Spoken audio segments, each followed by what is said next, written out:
नमस्कार, जय हिंद दोस्तों। स्वागत है आपका हमारे चैनल एग्जाम सक्सेस जोन में। आज की इस वीडियो में हम हिंदी के महत्वपूर्ण प्रश्नों को हल करेंगे जो यूपी ट्रिपल एससी और अन्य प्रतियोगी परीक्षाओं के लिए बेहद महत्वपूर्ण है। तो चलिए शुरू करते हैं। प्रश्न नंबर 1, हिंदी की लिपि कौन सी है? Option A Gurmukhi, option B Devanagari, option C Roman, option D Brahmi. तो हिंदी की लिपि देवनागरी है।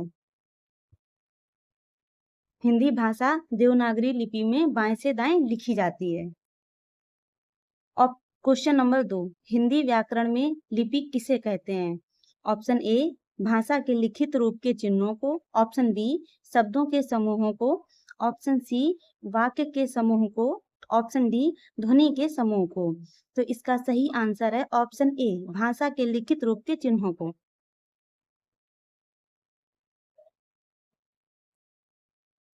प्रश्न नंबर 3, हिंदी की उत्पत्ति किस लिपि से मानी जाती है?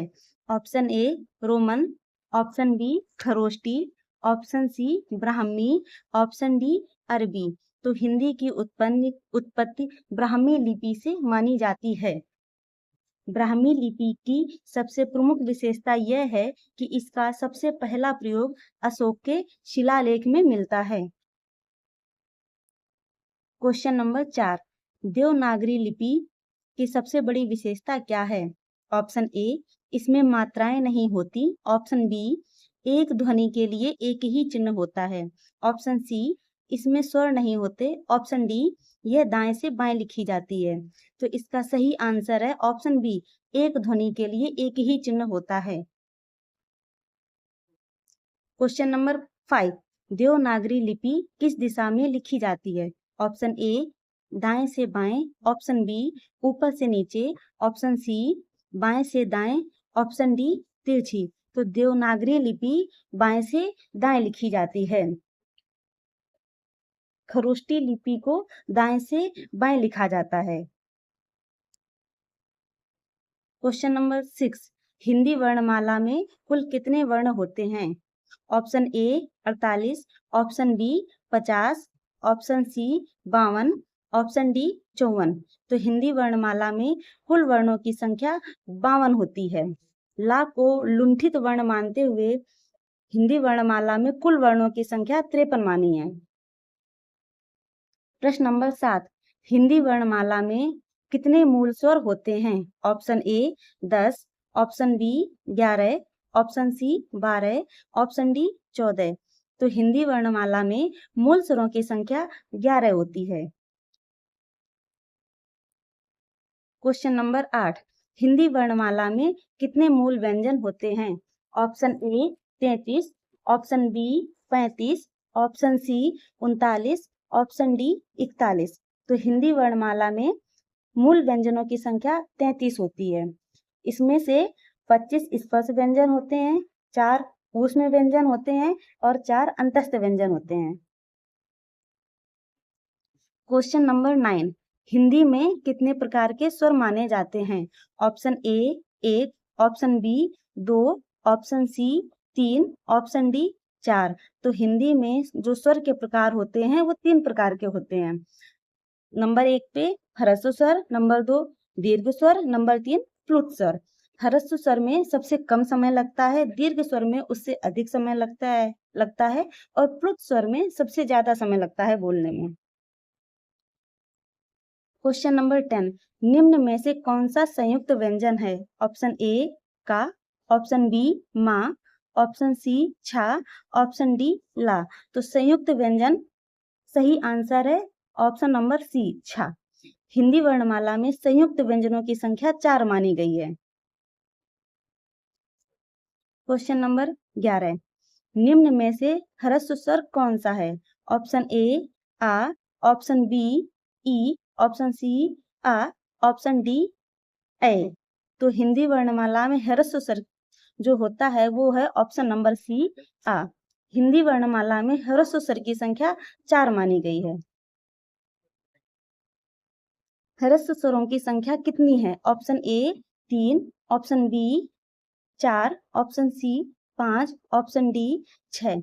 तो ह्रस्व स्वर की संख्या 4 मानी गई है और 4। क्वेश्चन नंबर 13, निम्न में से दीर्घ स्वर कौन सा है? ऑप्शन ए आ, ऑप्शन बी ई, ऑप्शन सी उ, ऑप्शन डी री। तो दीर्घ स्वर होता है ऑप्शन नंबर सी उ। दीर्घ स्वर की संख्या कितनी मानी गई है? Option A 5, option B 6, option C 7, option D 8। तो दीर्घ स्वरों की संख्या 7 मानी गई है। दीर्घ स्वर 7 होते हैं आ, ई, उ, ए, ऐ, ओ, औ। क्वेश्चन नंबर 15, प्लुत स्वर के उच्चारण में कितना समय लगता है? ऑप्शन ए सबसे कम, ऑप्शन बी सामान्य, ऑप्शन सी सबसे अधिक, ऑप्शन डी आधा। तो प्लुत स्वर के उच्चारण में सबसे अधिक समय लगता है। सही आंसर होगा ऑप्शन नंबर सी, सबसे कम समय स्वर के उच्चारण में लगता है। क्वेश्चन नंबर 16, ओम किस प्रकार के स्वर का उदाहरण है? ऑप्शन ए ह्रस्व, ऑप्शन बी दीर्घ, ऑप्शन सी प्लुत, ऑप्शन डी संयुक्त। ओम प्लुत स्वर का उदाहरण है। ओम प्लुत स्वर है, इसका प्रयोग किसी को पुकारने या मंत्रोच्चारण में किया जाता है और इसको बोलने में सबसे अधिक समय लगता है। क्वेश्चन नंबर 16, जिह्वा के आधार पर स्वरों को कितने भागों में बांटा गया है? Option A 2, option B 3, option C 4, option D 5। तो जिह्वा के आधार पर स्वरों को 3 प्रकार में बांटा गया है। इसके 3 भेद होते हैं, अग्रस्वर, मध्य स्वर, पश्च स्वर। निम्न में अग्रस्वर कौन सा है? ऑप्शन ए आ, ऑप्शन बी आ, ऑप्शन सी ई, ऑप्शन डी ओ। तो इसका जो सही आंसर होगा, इसमें अग्रस्वर होगा ई। अग्रस्वर के उच्चारण में जीभ का आगे का भाग सक्रिय रहता है। क्वेश्चन नंबर 19, मध्य स्वर कौन सा है? ऑप्शन ए आ, ऑप्शन बी उ, ऑप्शन सी ओ, ऑप्शन डी ओ। तो मध्य स्वर जो सही आंसर होगा वो ऑप्शन नंबर ए आ, मध्य स्वर है। इसके उच्चारण में जीभ का मध्य भाग समान अवस्था में रहता है। इसे केंद्रीय या उदासीन स्वर भी कहा जाता है। क्वेश्चन नंबर 20, निम्न में से पश्च स्वर कौन सा है? ऑप्शन ए ई, ऑप्शन बी री, ऑप्शन सी उ, ऑप्शन डी ए। तो निम्न में से पश्च स्वर होगा ऑप्शन नंबर सी उ, पश्च स्वर है। इसके उच्चारण में जीभ का पिछला भाग कार्य करता है। क्वेश्चन नंबर 21, ओष्ठ के आधार पर स्वरों के कितने भेद होते हैं? Option A 2, option B 3, option C 4, option D 5। तो ओष्ठ के आधार पर स्वर के 2 भेद होते हैं, आवृतमुखी और विवृतमुखी। व्रतमुखी स्वर कौन से होते हैं? ऑप्शन ए आ, ऑप्शन बी उ ओ औ, ऑप्शन सी ई, ऑप्शन डी री ए।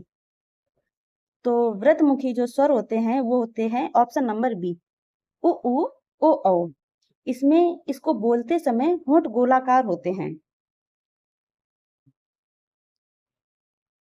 क्वेश्चन नंबर 23, निम्न में से संवृत स्वर कौन सा है? ऑप्शन ए, ऑप्शन बी आ, ऑप्शन सी ई, ऑप्शन डी औ। तो निम्न में से संवृत स्वर है ई। इनके उच्चारण में मुख लगभग बंद रहता है, या ये कह सकते हैं मुख द्वार लगभग सकरा होता है। क्वेश्चन नंबर 24, हिंदी में मूल व्यंजन की संख्या कितनी है? Option A 30, option B 31, option C 33, option D 35। तो मूल व्यंजन की संख्या 33 होती है। स्पर्श व्यंजन की संख्या कितनी होती है? Option A 25, option B 20, option C 30, option D 33। तो स्पर्श व्यंजनों की संख्या 25 होती है। का वर्ग से लेकर पा वर्ग तक के सभी 25 वर्ण स्पर्श व्यंजन कहलाते हैं। क्वेश्चन नंबर 26, अंतस्थ व्यंजनों की संख्या कितनी है? Option A 2, option B 3, option C 4, option D 5। तो अंतस्थ व्यंजन की संख्या 4 मानी गई है। या, रा, ला, वा, ये 4 वर्ण अंतस्थ व्यंजन कहलाते हैं। क्वेश्चन नंबर 27, निम्न में से संयुक्त व्यंजन कौन सा है? ऑप्शन ए का, ऑप्शन बी गा, ऑप्शन सी छा, ऑप्शन डी ना। तो संयुक्त व्यंजन छा को माना गया है। हिंदी वर्णमाला में 4 संयुक्त व्यंजन होते हैं, छा, त्रि, ज्ञा, श्रा। क्वेश्चन नंबर 28, कंठ व्यंजनों का उच्चारण किससे होता है? ऑप्शन ए तालु, ऑप्शन बी कंठ, ऑप्शन सी दांत, ऑप्शन डी होंठ। तो कंठ व्यंजनों का उच्चारण कंठ से होता है। क्वेश्चन नंबर 29, निम्न में से नासिक ध्वनि कौन सी है? ऑप्शन ए या, ऑप्शन बी मा, ऑप्शन सी रा, ऑप्शन डी ला। तो निम्न में से जो नासिक ध्वनि होगी वो ऑप्शन नंबर बी मा। प्रत्येक वर्ग का पंचम वर्ण नासिक व्यंजन कहलाता है। चंद्र बिंदु किसका सूचक है? विसर्ग, ऑप्शन बी अनुनासिक, ऑप्शन सी हलंत, ऑप्शन डी संयुक्त व्यंजन। चंद्र बिंदु अनुनासिक का सूचक होता है, जिसका उच्चारण नाक और मुंह दोनों से होता है। अनुनासिक ध्वनि का उच्चारण कहाँ से होता है? ऑप्शन ए केवल नाक से, ऑप्शन बी केवल मुंह से, ऑप्शन सी नाक, मुंह और नाक दोनों से, ऑप्शन डी कंठ से। तो अनुनासिक ध्वनि का उच्चारण मुख और नाक दोनों से होता है। Option number C correct answer. Question number 32, अंग किसका चिन्ह है? ऑप्शन ए विसर्ग, ऑप्शन बी अनुस्वार, ऑप्शन सी चंद्रबिंदु, ऑप्शन डी हलंत। अंग अनुस्वार का चिन्ह माना जाता है। यह स्वर के बाद आने वाला व्यंजन होता है। क्वेश्चन नंबर 33, हिंदी में मात्राओं की संख्या कितनी होती है? Option A 8, option B 9, option C 10, option D 11। Hindi में मात्राओं की संख्या 10 मानी गई है। आ स्वर की कोई मात्रा नहीं होती, इसलिए कुल मात्राएं 10 होती हैं। क्वेश्चन नंबर 34, निम्न में से आगत व्यंजन कौन सा है? ऑप्शन ए का, ऑप्शन बी जा, ऑप्शन सी गा, ऑप्शन डी मा। तो निम्न में से आगत व्यंजन जा को माना गया है।